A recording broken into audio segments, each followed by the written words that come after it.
InsyaAllah bagi jemaah yang mulia ni, kita dengar beberapa buah hadis mengenai akhlak yang mulia.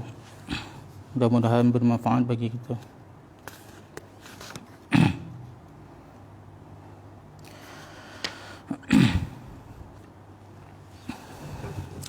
Bismillahirrahmanirrahim. Nahmaduhu wa nusalli ala rasulihil karim. An Abi Darda'i an Nabi sallallahu alaihi wasallam qala ma min shay'in athqalu fil mizan min husnil khuluqi. Sayyidina Abu Darda radhiyallahu anhu meriwayatkan bahawa Nabi sallallahu alaihi wasallam bersabda, pada hari kiamat dalam timbangan amalan seseorang mukmin tiada amalan yang lebih berat daripada akhlak yang mulia. Sayyidina Abu Darda radhiyallahu anhu meriwayatkan bahawa Nabi sallallahu alaihi wasallam bersabda, pada hari kiamat dalam timbangan amalan seseorang mukmin tiada amalan yang lebih berat daripada akhlak yang mulia. An Abdullah bin Amr radhiyallahu anhu yaqul sami'tu Rasulullah sallallahu alaihi wasallam yaqul innal muslimal musaddida liyudriku darajatal sawami al-qawwami bi ayatillah bihusni khuluqihi wa karami daribatihi. Sayyidina Abdullah bin Amr radhiyallahu anhu berkata bahawa beliau mendengar Rasulullah sallallahu alaihi wasallam bersabda, sesungguhnya seseorang Islam yang menjaga hukum hakam Allah dengan perantaraan akhlaknya yang mulia dan kepribadiannya yang tinggi akan mendapat martabat orang yang banyak berpuasa sunat serta banyak membaca Al-Quran dalam solat ketika beribadat pada waktu malam.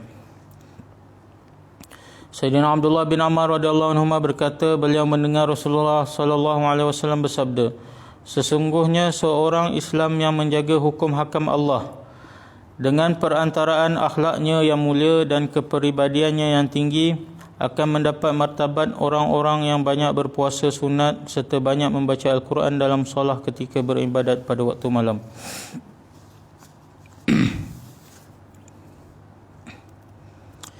An Mu'adz bin Jabal radhiyallahu anhu qala akhiru ma awsa bihi Rasulullah sallallahu alaihi wasallam hina wada'tu rijli fi gharzi an qala li ahsin khuluqaka linnas. Mu'adz bin Jabal. Sayyidina Mu'adz bin Jabal radhiyallahu anhu berkata, perkara terakhir yang Rasulullah sallallahu alaihi wasallam nasihatkan kepada saya ketika saya sudah meletakkan kaki di atas pemijak kaki pada tunggangan, wahai Mu'adz bin Jabal, perelokkanlah akhlakmu kepada manusia.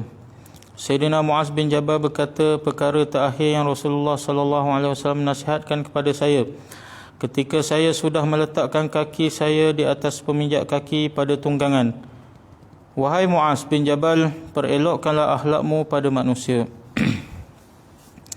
An Malikin rahmatullah alaih annahu balaghahu anna Rasulullah sallallahu alaihi wasallam qala bu'istu li utammima husnal akhlaq.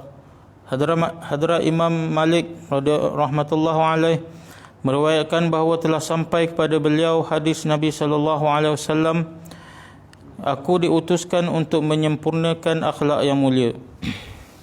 Hadrat Imam Malik rahmatullah alaih meriwayatkan bahawa telah sampai kepada beliau hadis Nabi sallallahu alaihi wasallam, aku diutuskan untuk menyempurnakan akhlak yang mulia.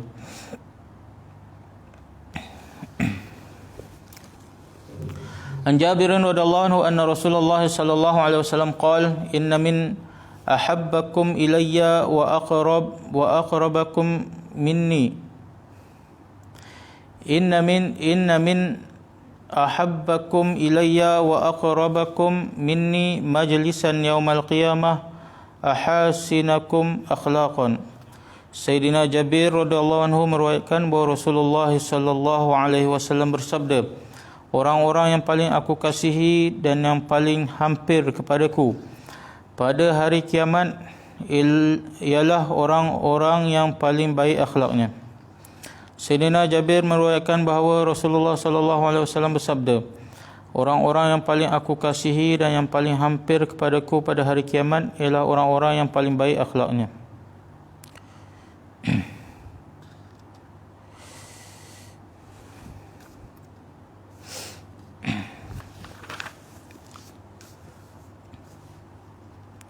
An Abi Darda radhiyallahu anhu qala sami'tu Rasulullah sallallahu alaihi wasallam yaqul ma min rajulin yusabu bi syai'in fi jasadihi fayatasaddaqu bihi illa rafa'ahu Allahu bihi darajatan wa hatta anhu bihi khati'atan.